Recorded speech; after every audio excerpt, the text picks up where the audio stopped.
से इनका झोरे बनावा के पाता प्यार के मतलब रब जिया जुए बुझाता।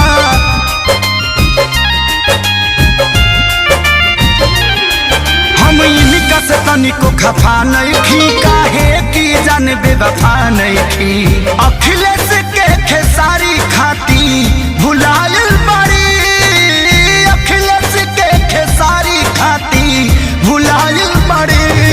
हमर जान आज हरद से लताइल बड़ी हमर जान आज हरद से लताइल बड़ी।